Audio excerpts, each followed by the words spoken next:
All right, so we've got this lecture script all about who really controls the news. Mm. Definitely a topic I've always been interested in. And this script seems to go beyond just, the usual stuff you hear. Yeah, it really does. I thought it was really interesting how it gets into this idea of like monopoly capitalism, Hmm. but in the media. It even uses this analogy about making desks, of all things, to show how that happens. Desk manufacturing. Okay, now I'm curious. How do desks connect to delivering the news? Well, think about it. I mean, running a news organization, that takes money, right? Hmm. Like salaries for journalists, all their travel, production, the whole nine yards. And obviously, the bigger companies with more money, it's easier for them to handle those costs, right? They've got economies of scale working for them. So basically, the bigger they get, the cheaper it is for them to produce. Like each little piece of news, smaller outlets just get squeezed out. Makes sense, purely from a business point of view. But this script seems to say there's something different about media compared to just selling desks or toasters or whatever. Exactly. It's not just about the product, right? Media companies, they're shaping public opinion. What they decide to cover, how they frame it, even whose voices get heard or ignored. That all has a huge impact on how we see the world. Like that saying, whoever controls the media controls the mind. Exactly. And that's where the worry about media concentration comes in.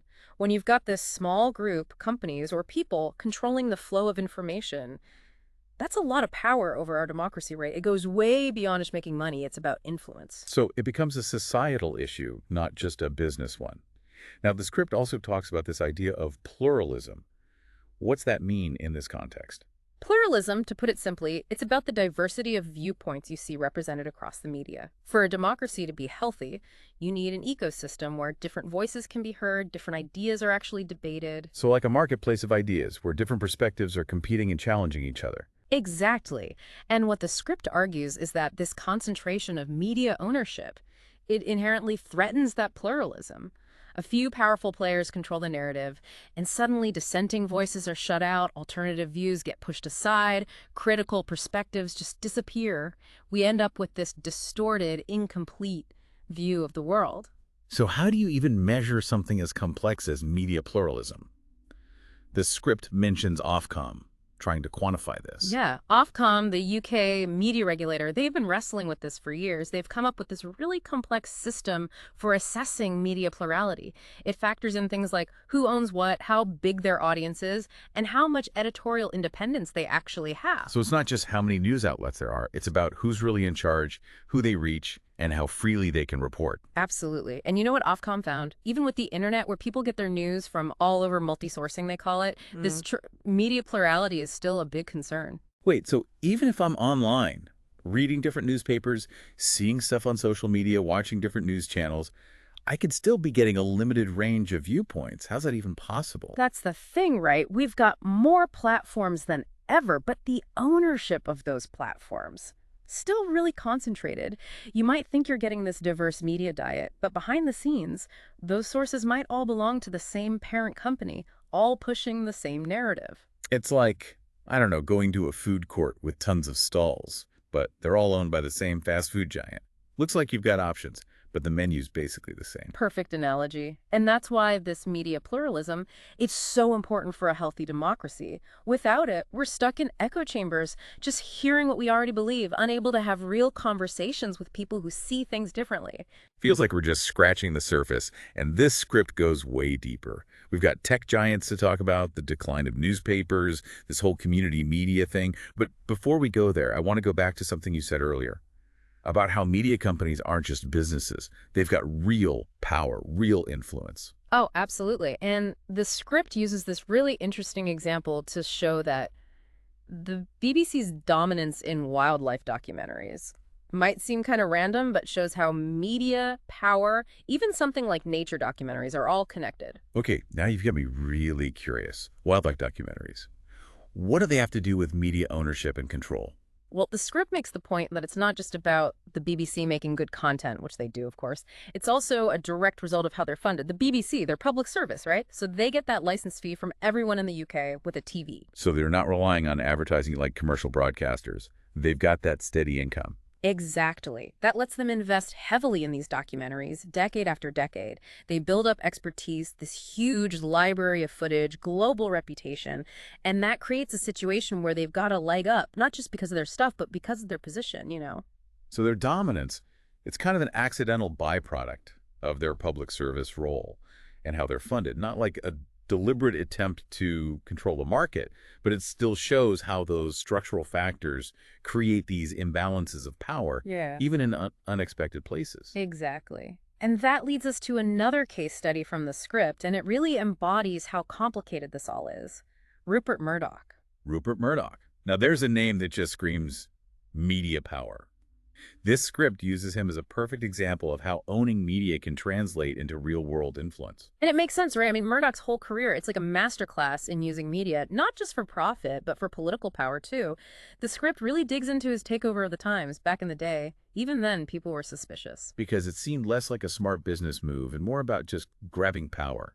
Yeah, exactly. The Times, it had prestige, sure, but it wasn't exactly raking in the cash. But Murdoch, he saw its potential, as this platform to get to politicians, to shape public opinion, to push his own views. The script mentions he owned the Times for decades, even while it was losing money. What's the strategy there? It's not like a fancy car you only drive on weekends. We're talking a major newspaper. I think the script frames it as owning the Times wasn't about the money you make directly. It was about influence, being in the room where it happens. It gave him access, a platform, a way to set the agenda that a purely profit-driven owner wouldn't bother with. So it's more about the long game, Yeah. shaping the narrative, that kind of subtle power rather than just quick profits. Fascinating how that works in the media world. Totally. And that brings up another big point the script makes, how media power is changing in the digital age. We've talked about the old guard like Murdoch, but what about these tech companies now, like Yeah. Google, Facebook? Right. It's not like we only get our news from newspapers and TV anymore. We're swimming in information online, and these platforms, they decide so much of what we see. Exactly. And the script argues that even though they don't own traditional media, not in the same way, they've become the new gatekeepers. They control the algorithms, right? So they're deciding what news we see, what pops up in our feeds, whose voices get amplified, whose get buried. It's that whole the algorithm knows best thing. Yeah. But who programs the algorithm and whose interests are they serving? $1 million question, right? The script highlights how this lack of transparency is a huge problem. Are these algorithms neutral? Or are they subtly shaping how we think, reinforcing our biases, creating these echo chambers where we only see what we already agree with? Like the difference between browsing a library, with all the different sections versus someone just handing you a stack of books based on what you've read before. Both are information, but one's way more limited. Exactly. And that's why this idea of media literacy is so important now. The script stresses we've got to become more critical, question our sources, actively look for different viewpoints, especially online where algorithms have so much power. So we're not just passive consumers. We've got to take charge of our own information diet. But with these huge companies, both traditional media and tech giants, dominating, is there even space for alternative voices? The script talks about community media as a possible counterbalance. What's that all about? I think community media is really interesting because it's like this bottom-up approach to news.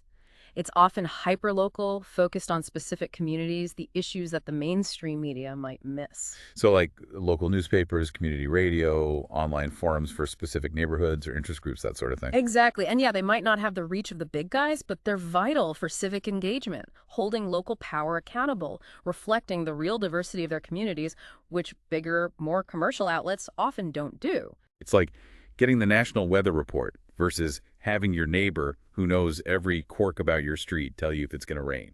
Both have their place, but that local knowledge is invaluable. Absolutely. But as the script points out, community media faces a huge uphill battle, especially financially. Tiny budgets, relying on grants, donations, volunteers. They just can't compete with the resources those corporate-owned outlets have. Makes sense. It's hard to do hard-hitting journalism when you're worried about paying rent. But even if they're not going head-to-head, they still matter, right? Absolutely. Their very existence shows that people want diverse, independent voices. News that reflects their lives, holds power accountable on a local level. It reminds us that the media landscape isn't a single monolithic thing. There are cracks where alternatives can emerge, even if it's a struggle. Speaking of struggles, the script tells this fascinating story about Murdoch's company, 21st Century Fox, trying to take over Sky. Ah, yes, the Sky bid really shows how the fight for media control is playing out now, with these traditional giants like Murdoch trying to buy up key players in this new digital world. So even someone like Murdoch, with all his power, can't just waltz in and take over a company like Sky. Tell me more about what happened.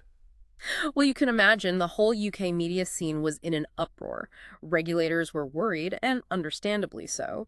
Given Murdoch's existing grip on things, this could have been a huge blow to media plurality. Because if one entity controls too much, it chokes out competition, different viewpoints, the whole idea of a free press, right? Right. And what's interesting is how Murdoch's team tried to spin it. They were basically saying, the internet's here, more platforms means more diversity, more competition, all these websites, social media, streaming services, like traditional media doesn't matter anymore. So they're using this idea of the internet being diverse as cover while trying to buy up a major player in that supposedly diverse landscape. Seems a tad contradictory. Exactly. And ultimately, that's what sank the Sky bid. The regulators didn't buy it. They saw that just having more platforms doesn't mean more diversity of ownership, more control. The internet didn't magically fix everything. It's like saying that opening a bunch of new restaurants, but they're all owned by the same company, suddenly makes the food scene more diverse.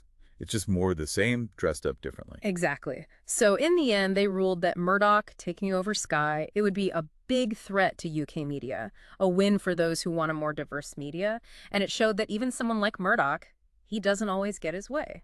There's hope yet. But for us regular folks, just trying to keep up with the news, where does this leave us? We've got this media concentration, these algorithms, community media struggling. What do we do with all this? That's the question the script leaves us with. No easy answers, but it does give us some practical steps we can take to be smarter news consumers. Because like we said, knowledge is power, right? Especially when it comes to understanding who's shaping the information we're getting. Absolutely. And step one, like we talked about, is knowing our own biases. What are our go-to sources and why? What perspectives do they represent and which ones might be missing? Once we see our own information bubble, we can start breaking out of it. So it's about leveling up, right? Becoming like media literate, able to really navigate this whole landscape. Can feel kind of daunting, but Yep. you're right. Knowledge is power here. It really is. And one big piece of that is understanding the tactics, the ways media companies hold on to their influence.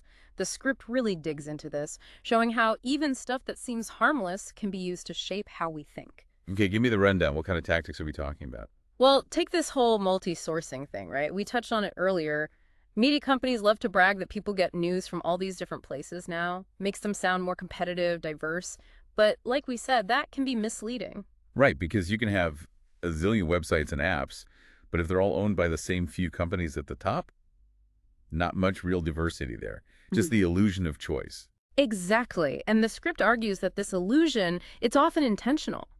A way for these big players to downplay how much power they actually have, to deflect any criticism about the lack of real plurality. They want us thinking it's this big open playing field, when behind the curtain, it's still the same small group calling the shots. So they're using the language of diversity and choice, but the power structure underneath, it hasn't really changed that much. Trying to have it both ways. Exactly. And that's why we've got to look beyond the surface. Who owns what? Where's the money coming from? How are editorial decisions being made? Don't just assume more platforms equals more diversity, a healthier system. Be skeptical, be a critical consumer. But let's be real, we can't just dismantle these media empires ourselves or rewrite their algorithms. So what can we actually do in our own lives, to make a difference in this system? You're right. It's not about individuals going it alone. It's more about awareness, engagement, consistently pushing for change. The script highlights a few ways we can contribute. Lay it on me. Number one, gotta support independent media, community media. These are often the folks doing the hard-hitting stuff, holding local power accountable, but they're usually strapped for resources. So every subscription, every donation, even just sharing their work, it adds up. Putting our money where our mouth is, literally. Totally. And it's not just about the money, it's about getting those voices heard, engaging with their work, helping them reach a bigger audience. Yeah, be an amplifier for them. Social media is good for that. Definitely. And speaking of social media, be careful out there, right? Just because something's trending, has a ton of likes, doesn't mean it's true, accurate, the whole story. Do your fact-checking. Don't fall for the clickbait. And remember, the algorithm's not showing you everything. Healthy skepticism is key. Absolutely. And this might be the most important part, just talking about this stuff. With friends, family, coworkers, media ownership, biased algorithms, why independent journalism matters, those conversations make a difference. Because if we stay silent, the people with the loudest microphones, they win by default. The more we talk about it, the more we're going to start demanding better. Exactly. We're not just along for the ride, right? We, the news consumers, have power to shape the media we want to see. It's ongoing, always pushing for more transparency, accountability, different points of view. Might feel like an uphill battle sometimes, but if this deep dive taught us anything, it's that even systems that seem impossible to change, they can be challenged. Knowledge is power, and the more we know how this all works, the better we can navigate it and demand better. Couldn't have said it better myself. So there you have it, folks. Another deep dive, successfully navigated. We've gone from those shadowy billionaire types to, of all things, the wild world of wildlife documentaries, and hopefully uncovered some of the hidden gears turning behind the scenes of the news we consume. Remember, folks, critical thinking is our superpower in this day and age. Until next time, stay curious, stay engaged, and stay informed.